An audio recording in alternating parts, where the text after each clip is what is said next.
The chamber was silent.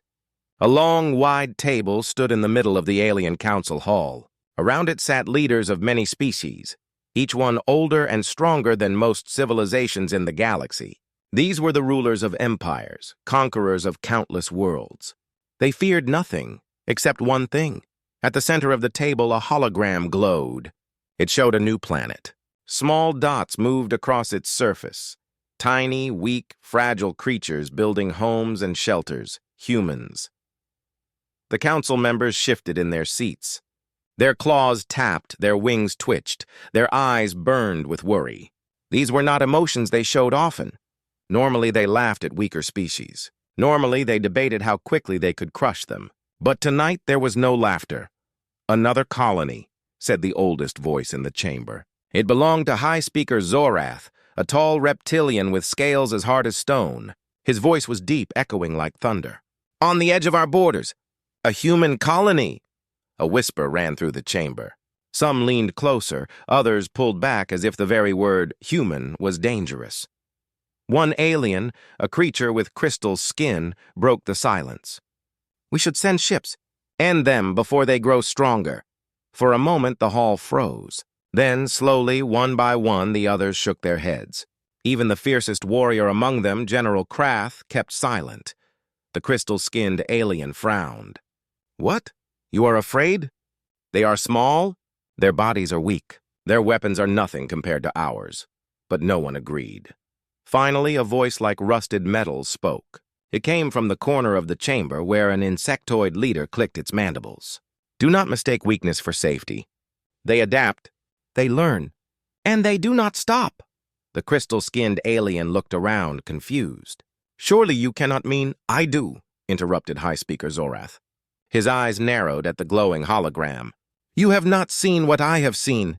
You do not know what happens when humans take root." The council grew heavy with silence. Every leader stared at the hologram. The small human colony continued its quiet work, building, planting, surviving. There was nothing special in the picture, yet every member of the council watched with unease, as if the image itself carried danger. Another leader spoke, her voice sharp and fast. "My empire once underestimated them. A simple colony. Farmers, miners, no weapons worth naming. We thought we could scare them, perhaps use them as slaves." She paused, and her hands trembled. They fought back. Not with strength, not with power, but with something else. Something I still cannot explain. The crystal-skinned alien leaned forward. "What do you mean?"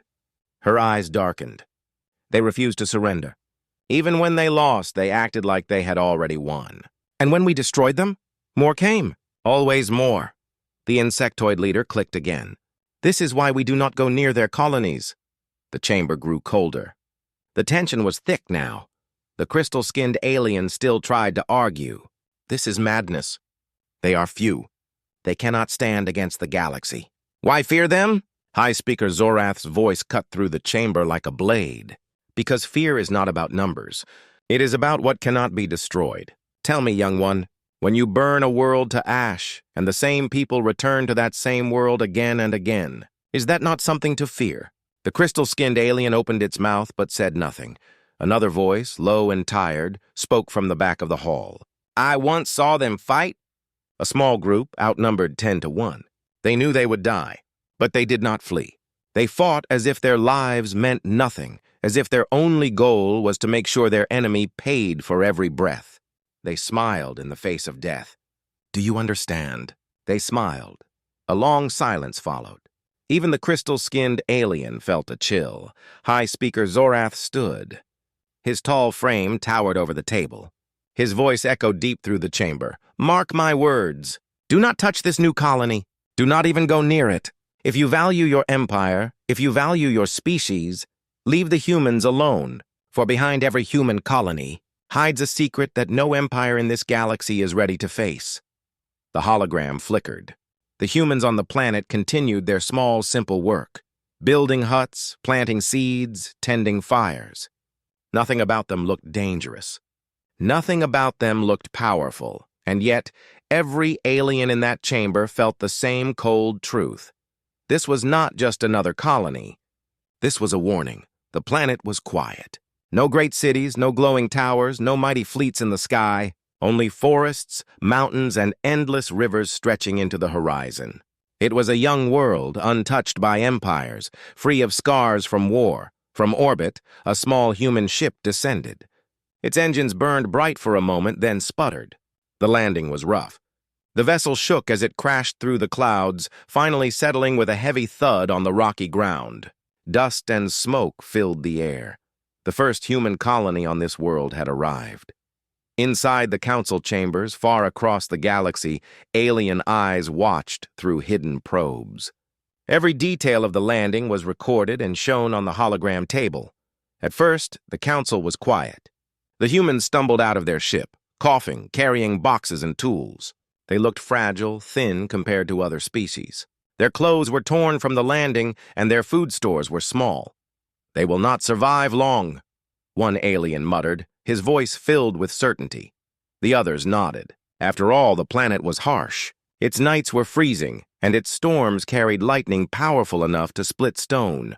Predators twice the size of humans hunted in the forests. Poisonous plants filled the swamps. To any normal eye, the humans were already doomed. On the planet's surface, the humans did not panic.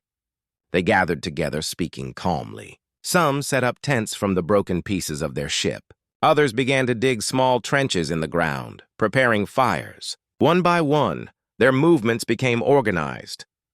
"Strange," whispered the insectoid leader in the chamber. "They should be afraid. Yet they act as if they expected this." Days passed. The humans worked without rest. They built crude shelters, not pretty or strong, but enough to keep the cold away. They hunted animals with simple traps, using nothing but rope and sharpened sticks. They tested plants carefully. One tasted, another wrote down results. Another boiled leaves in water to see if poison could be burned away. And when storms came, when lightning split the sky, they huddled together, holding their shelters with their bare hands so the winds would not rip them away. "They are stubborn," said one alien, his eyes narrowing. "Foolish," argued the crystal-skinned alien. "This is desperation, nothing more. They will fall within weeks." But weeks turned into months. The humans did not fall. They adapted. One woman discovered that poisonous fruit, when dried under the sun, lost its danger and became food. Another man built fishing lines from scraps of metal, catching creatures from the rivers. Children gathered herbs that turned into medicine when crushed. Soon, the colony no longer looked like a group of survivors. It looked like a growing village.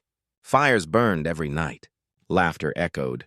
Walls of stone and wood began to rise around their shelters. Aliens in the chamber shifted nervously. "This should not be possible," one whispered. "Even stronger races have failed on that world. The air is thin, the beasts are merciless, the ground itself rejects farms. Yet humans, they bend the world," said High Speaker Zorath in a low, cold tone. "They do not conquer planets with force. They change themselves until the planet no longer resists them. That is their true power." The crystal-skinned alien scoffed. "Power? This is nothing." "They are still weak. They have no fleets, no great weapons. If we wished, we could destroy them within a single day." But even as he spoke, doubt filled his eyes. The humans on the planet were laughing again, their fires burning bright against the night. From a distance, it looked like the world itself had accepted them.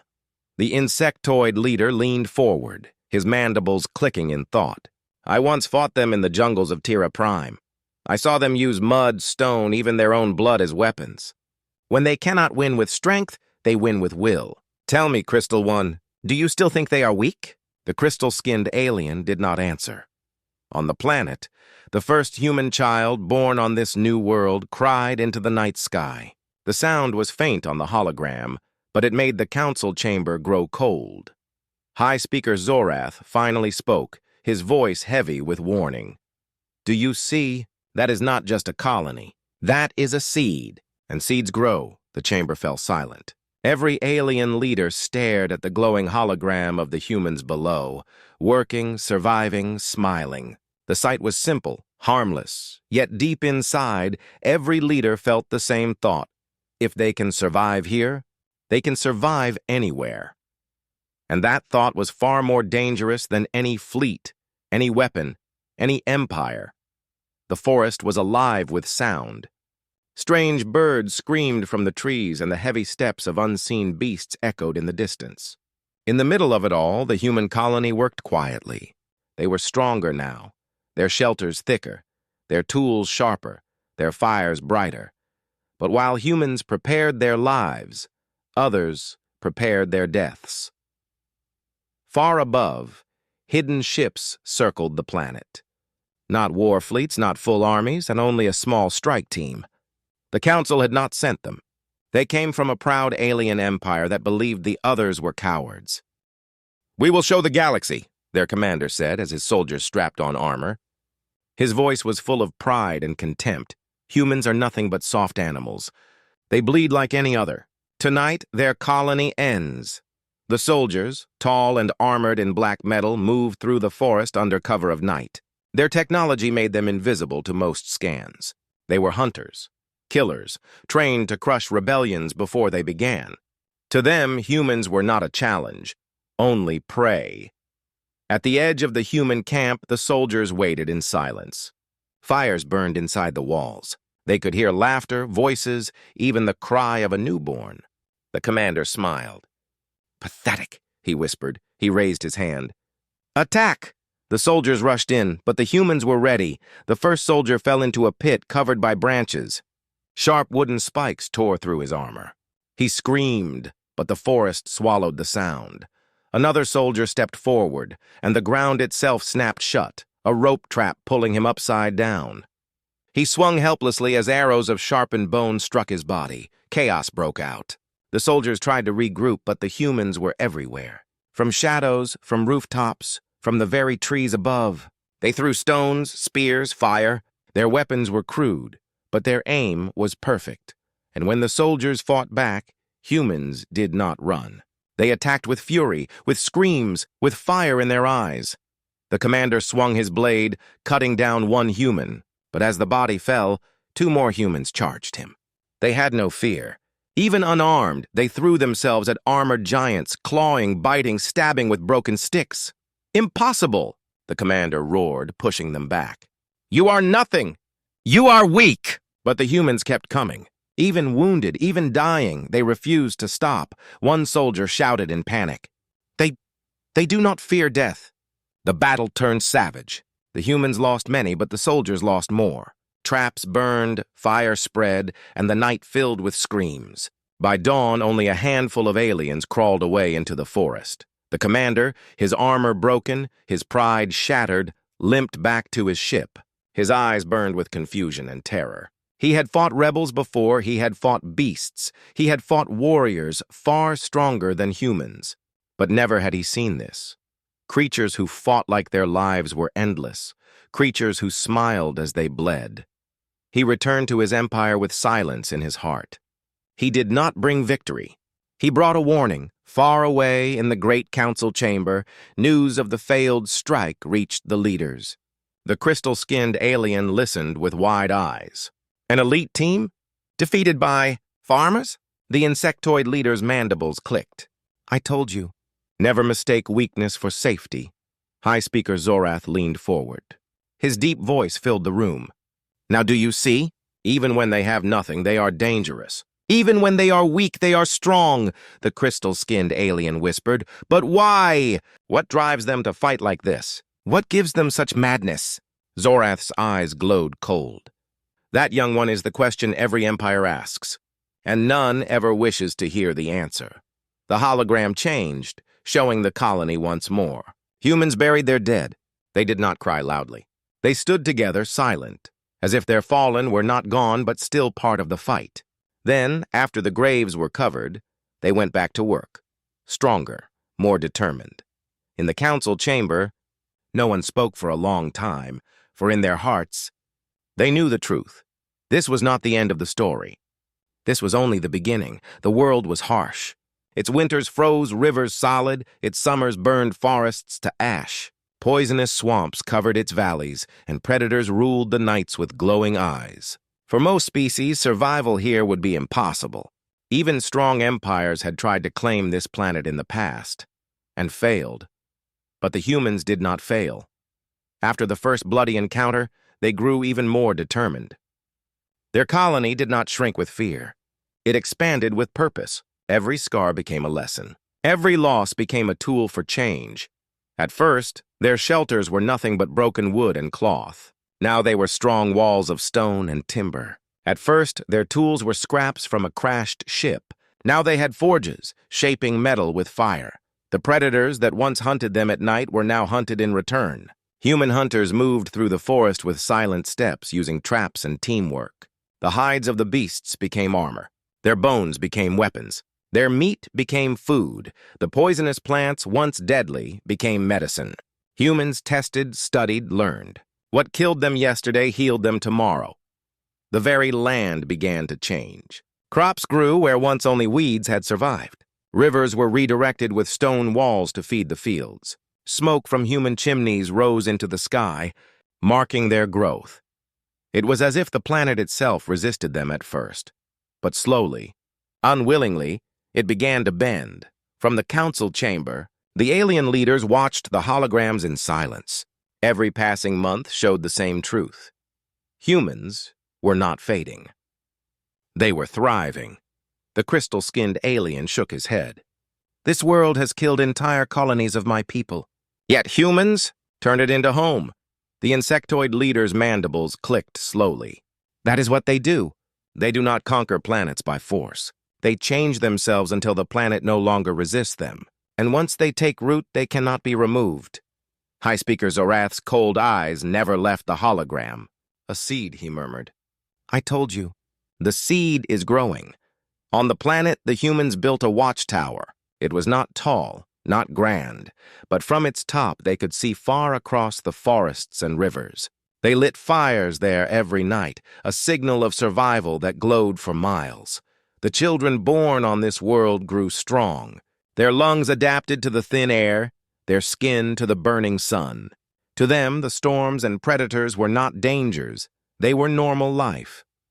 The older generation taught them, never give up, never surrender, never fear. And the children listened.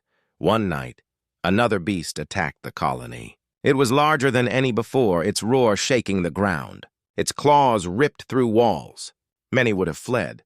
But the humans stood their ground. Together they swarmed the beast. Spears, fire, stones, ropes, everything became a weapon. The creature fought savagely, but humans fought harder. In the end, the beast lay dead inside the colony walls. The humans did not cheer.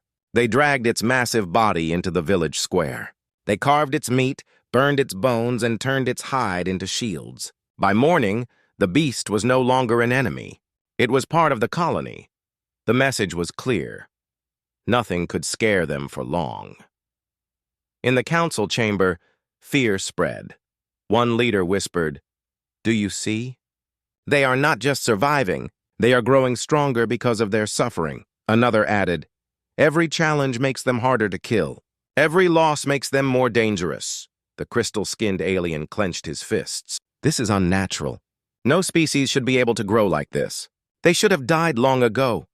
High Speaker Zorath turned his eyes toward him. And yet they live. And they will continue to live. That is what it means to face humans.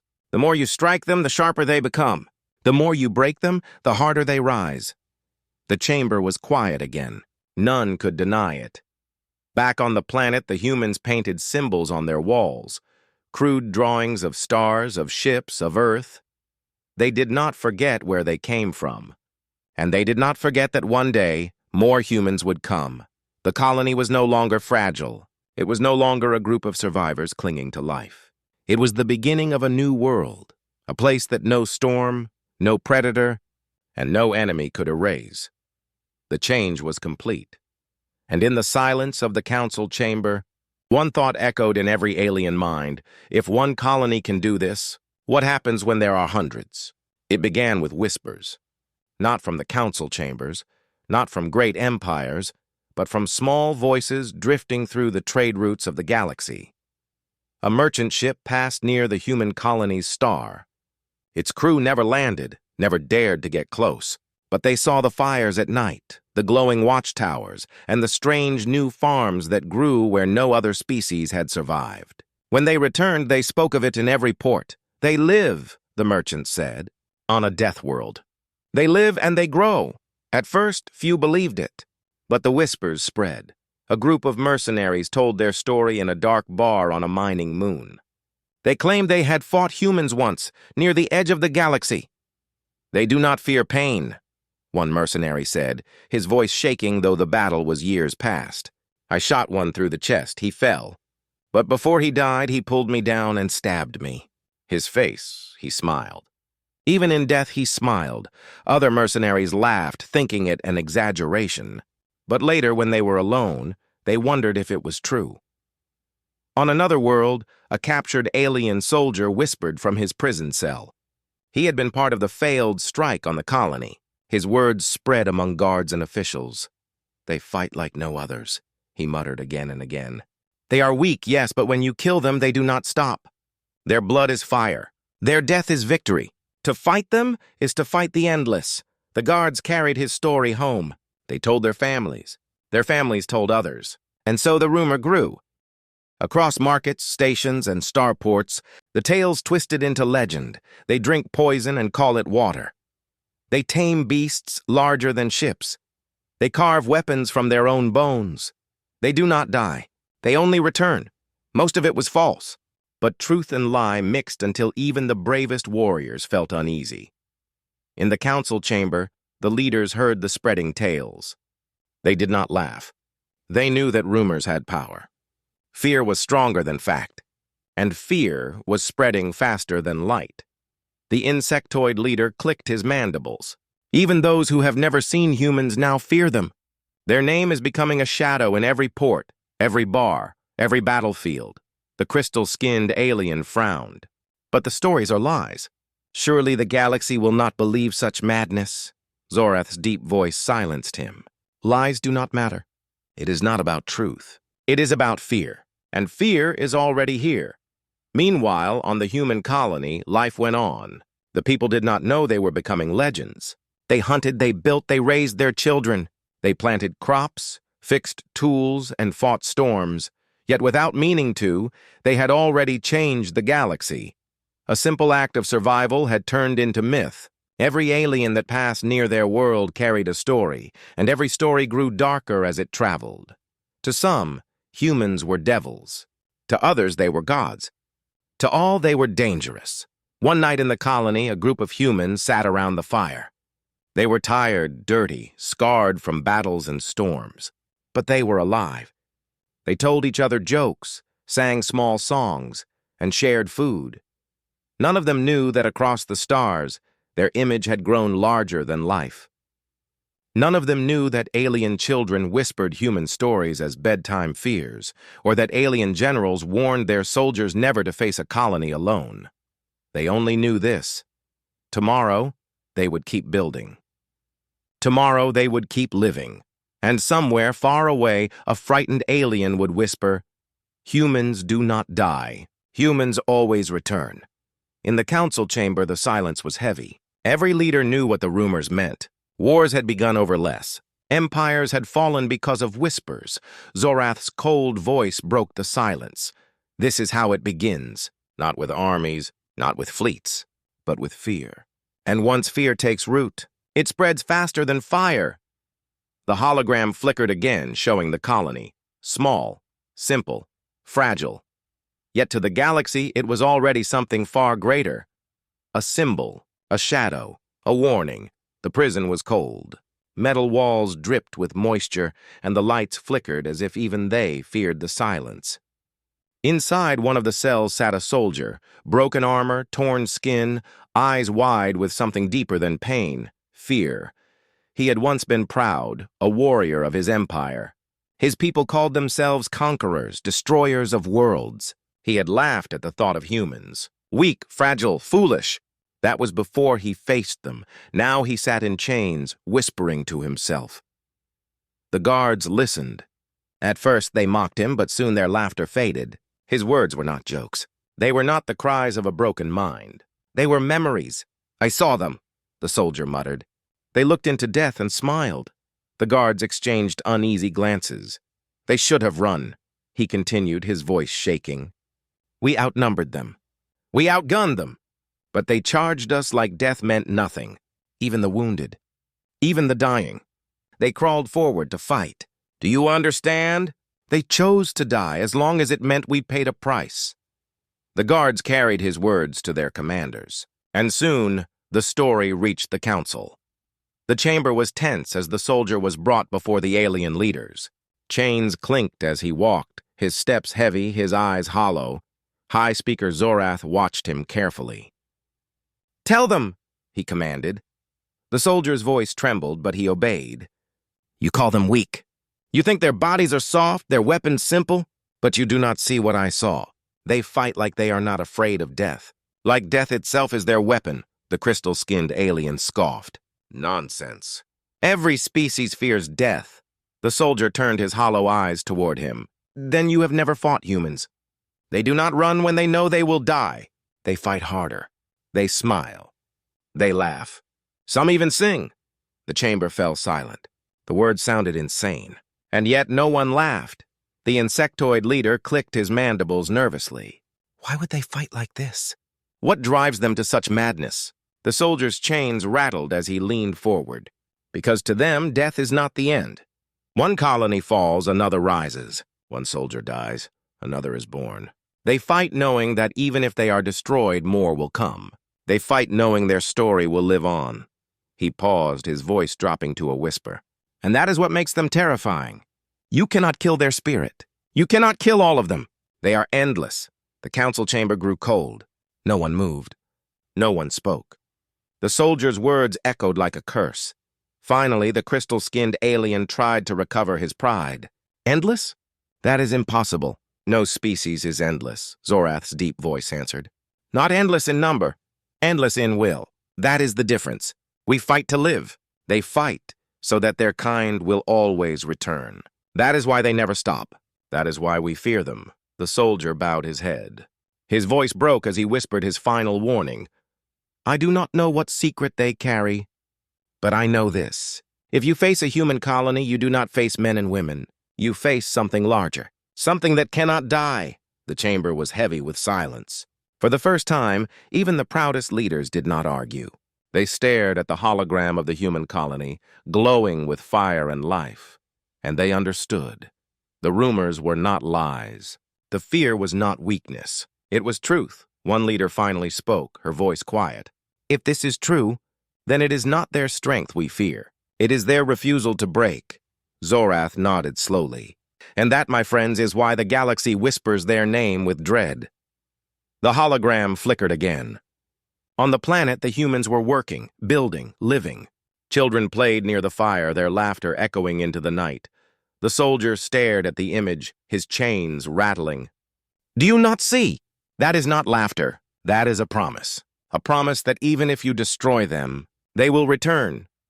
The council chamber shivered with unspoken fear. The council chamber was darker than usual. Shadows stretched across the walls and the air was heavy with silence. Every leader sat tense, their eyes locked on the glowing hologram of the human colony. Fires burned inside its stone walls, and tiny figures moved through the night, working even while others slept. It should have been ordinary. A simple settlement of farmers and hunters. Yet no one in the chamber could look at it without unease. Finally, High Speaker Zorath broke the silence. His voice was deep, slow, and heavy with meaning. You all ask the same question. Why do humans fight without fear? Why do they rise when they should fall? Tonight I will tell you the truth. The secret behind every human colony. The room froze. Even the crystal-skinned alien leaned forward, his pride gone, replaced by dread. Zorath's eyes glowed cold. Other species fight for survival. They fight to protect their blood, their homes, their pride. But when death comes, they accept it. They know extinction is possible. He raised his hand, pointing at the colony. Humans are different. They do not fight to avoid extinction. They fight knowing extinction will never come. Because no matter how many die, no matter how many colonies fall, more will always rise. From Earth, from other worlds. From anywhere they can breathe air and find soil. The insectoid leader clicked nervously. You mean, they fight without fear because they know reinforcements will come? Zorath shook his head slowly. No, reinforcements are not guaranteed. Ships may never arrive. Earth may never hear their cries, yet still they fight. Do you not see? They carry something no other species carries. The chamber leaned closer. They carry legacy. The word hung in the air like a shadow. Every human knows, Zorath continued, that even if they die, their story will live. Their sacrifice will inspire others. Their death will not end the fight. It will feed it. They fight not as individuals, but as a chain that stretches across time. A chain that cannot be broken. The captured soldier, still in chains at the chamber's edge, whispered in agreement. That is why they smile in death. Because they believe it matters. Because to them, death is not the end. It is fuel. The crystal-skinned alien trembled. But that means a single human colony is not just one world. It is the promise of all humanity. Yes, Zorath said firmly. And that is the dark secret.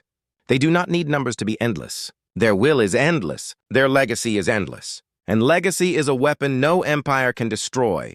The chamber grew colder. Leaders shifted uncomfortably, claws tapping, wings twitching. Even the strongest among them did not speak. The insectoid leader finally asked, "Then what should we do? If their spirit cannot be broken, how do we face them?" Zorath's answer was simple, and it chilled the chamber. You do not. On the hologram, the humans gathered together in the village square. They stood before the graves of those who had fallen. They placed stones, marked names, whispered words to the night sky. Children asked questions. Parents answered with calm voices. They died so we could live. And one day, if needed, we will do the same. Then, after the ritual, the humans returned to their work. Stronger. Always stronger. The alien leaders watched in silence. One muttered almost to himself, "We fight for life." But they fight for something larger than life. Something we cannot kill. Zorath's voice echoed like thunder. And that, my fellow rulers, is why every alien fears a human colony. The hologram flickered off. The chamber remained in darkness. No one dared to speak further. For they all knew the truth now. It was not human weapons, not human strength, not even human numbers that threatened the galaxy. It was the secret every colony carried. The unbreakable will of a species that never accepts the end. A will that turns death into power. A will that makes fear spread faster than armies. A will that no empire can crush. The secret was clear, and it was too late to forget it. The chamber was silent. Not a whisper, not a breath. The council sat frozen after hearing the dark secret of humanity. Zorath's words still echoed like thunder. You do not face them. You do not challenge them. You do not awaken what cannot die. The alien leaders, usually proud and loud, now looked small in their seats. Their claws tapped nervously, wings folded tight, scales shivering with unease. Even the crystal-skinned alien who once mocked the idea of human strength stared at the floor, his pride shattered. Finally, the insectoid leader broke the silence.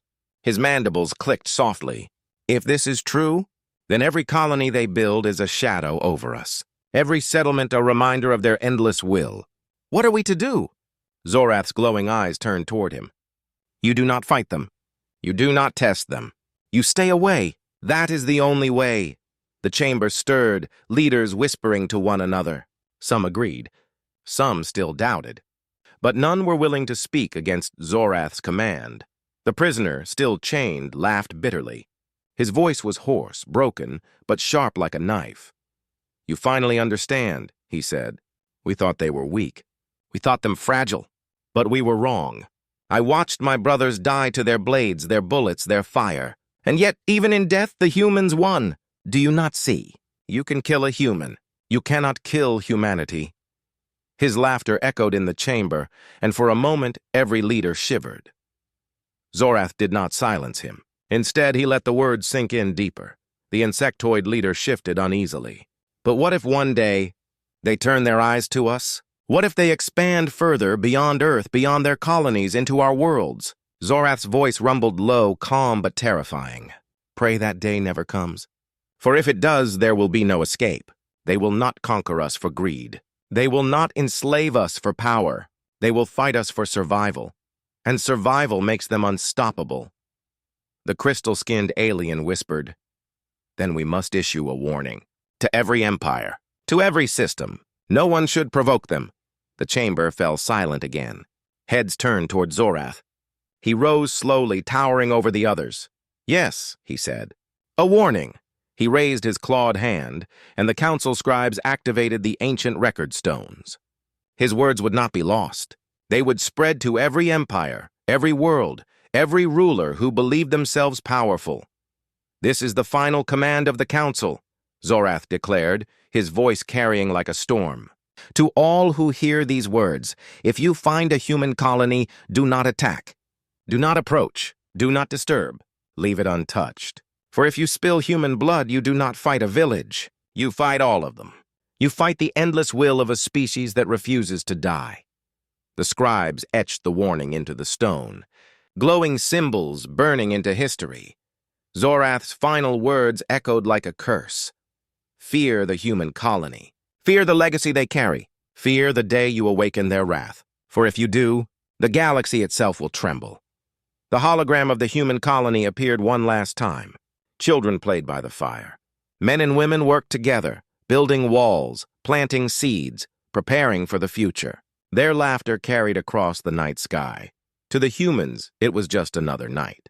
To the alien council, it was the sound of doom. One by one, the alien leaders rose from their seats. None argued. None questioned. They left the chamber in silence, each carrying the same thought. Humans could not be stopped.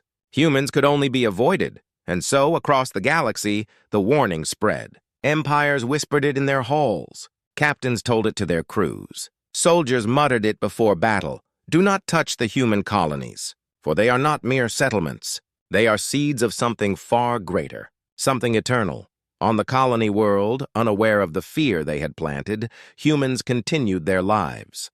They laughed, worked, and dreamed. They did not know that entire empires had chosen to leave them alone. They did not know they were feared. And yet, perhaps, that was the greatest secret of all.